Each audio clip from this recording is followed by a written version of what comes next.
अस्सलाम वालेकुम to all viewers. मैं हूं जवेरिया और आप देख रहे हैं मेरा YouTube channel which is easiest way to learn by Javeria.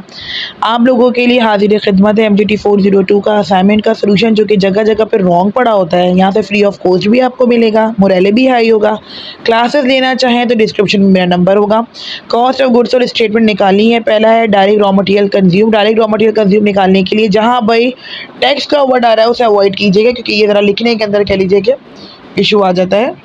Direct raw material consume निकालने के लिए आपने opening material plus net purchase minus clothing direct material करना होता है। डायरेक्ट रॉ मटेरियल कंज्यूम निकालने के लिए हमने क्या किया है, हम अपने क्वेश्चन में गए, वहाँ पे हमने देखा कि opening raw material direct material लिया, कोई परचेजेस थी तो वो उठाई, उसमें से माइनस किया क्लोजिंग, तो हमारे पास क्या अमाउंट आ गई 1,01,000 rupees direct raw material consume आ गया।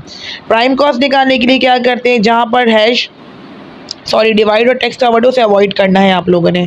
Prime cost is equal to direct raw material consume plus direct labour, तो आपका प्राइम कॉस्ट निकल आता है। प्राइम कॉस्ट पे आपने डायरेक्ट मटेरियल की अमाउंट ऐड की 1,01,000 जो आपने अभी ऊपर निकाली थी ना कंज्यूम की, और इसके बाद डायरेक्ट लेबर की हमने ऐड की तो 1,71,000 हो जाएगा।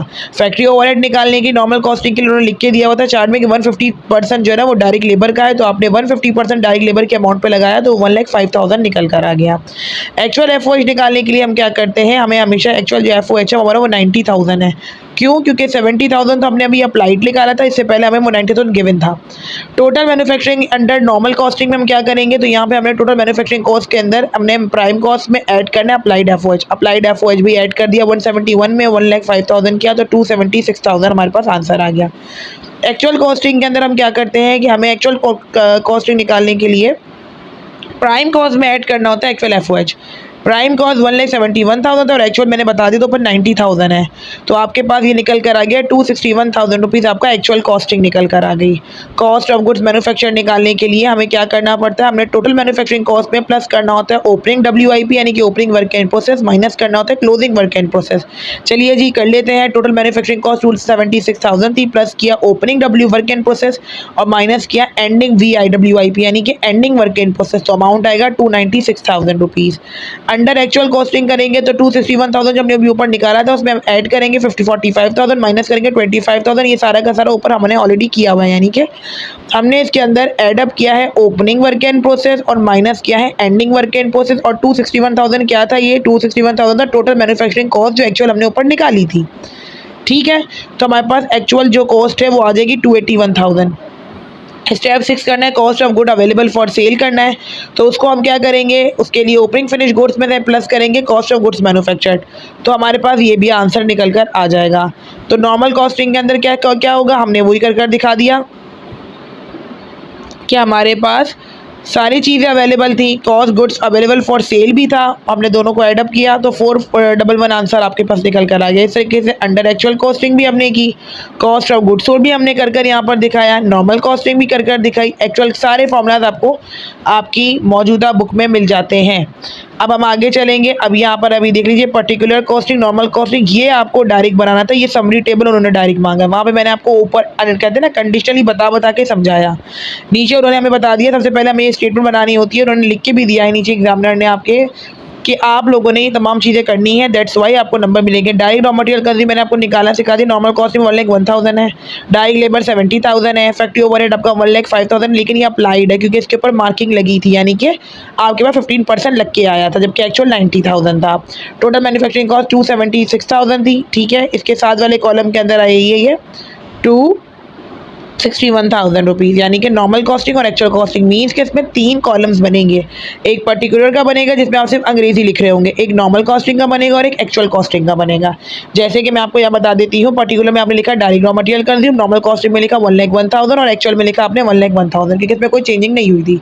इसी तरीके से आपने डायरेक्ट लेबर की अपना पर्टिकुलर में लिखा डायरेक्ट लेबर, नॉर्मल कॉस्टिंग में लिखा 70,000 और फिर तीसरे कॉलम में आपने लिखा जो एक्चुअल कॉस्टिंग का था वहाँ भी लिखा 70,000। इसी तरह से फैक्ट्री ओवरहेड आपका आ गया पर्टिकुलर में, आपका जो नॉर्मल कॉस्टिंग है वहाँ पे आया 1,05,000, ये अप्लाइड हुआ और आपने जो एक्चुअल निकाला वो निकाला 90,000। ठीक है, थर्ड कॉलम में। आई होप कि आप बिल्कुल क्लियरली समझ में आ गया। और टोटल मैन्युफैक्चरिंग कॉस्ट आपने पर्टिकुलर में लिखा, आपने फिर देखिए अवॉइड कीजिएगा डेयर ऐड को। टोटल मैन्युफैक्चरिंग कॉस्ट के आगे अगर आप यहाँ पर आते हैं तो देखिए नॉर्मल कॉस्टिंग के कॉलम में लिखेंगे 276,000 और अप्लाइड में लिखेंगे 261,000, क्योंकि सारी कंपटीशन मैंने आपको बता दी है। इस तरह से आपका पूरा ये चार्ट बनकर रेडी होगा। इसको आपने कॉलम के टेबल में बनाना है, ठीक है। यहाँ पर दरअसल मैंने टेबल में नहीं बना पाई थी क्योंकि ये टोटली जो है ना वो ब्लर हो गया था, इस वजह से मैंने जल्दी जल्दी बनाया क्योंकि बहुत सारे मुझे असाइनमेंट के सॉल्यूशन अपलोड करने पड़ते हैं। अब एडजस्टमेंट जो ओवर अंडर अप्लाई की हुई है तो देखिए अप्लाइड FOH आया 1,05,000 और जो एक्चुअल था वो 90,000 आया। अब ओवर अप्लाई को करने के लिए हम एक चीज़ करते हैं, एक फॉर्मूला लगता है कि over apply FOH is equal to applied FOH में से माइनस करते हैं एक्चुअल, ठीक है। अगर आपने ओवर और अंडर एडजस्ट करना है ना अगर, तो आप क्या करते हो अप्लाइड में से एक्चुअल को माइनस करते हो। अप्लाइड FOH जो था वो 1,05,000 था, एक्चुअल 90,000 था, तो आपके पास अमाउंट जो आई है वो 15,000 है। यानी कि आपके पास जो अप्लाई किया था वो 1,05,000 था, लेकिन आपके पास जो एक्चुअल जो चीज़ थी ना फैक्ट्री ओवरहेड खर्चे वो 90,000 थे, 15,000 आपके पास ओवर आ रहा है, तो ये कहेंगे ओवर अप्लाई। तो हमने यहाँ पर रीजन भी लिखा है कि since the factory overhead was over apply the cost of under normal costing is over stated to arrive the actual cost of goods.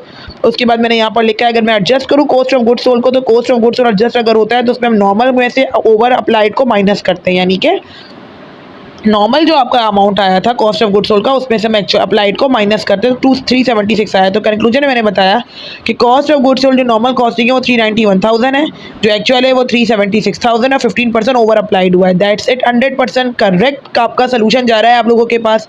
बराए मेहरबानी लाइक कीजिएगा, सब्सक्राइब कीजिएगा। जिन लोगों को भी क्लासेस के लिए अप्लाई करना है कॉन्टैक्ट नंबर डिस्क्रिप्शन में दे दूंगी। Hit the bell icon and stay tuned with us.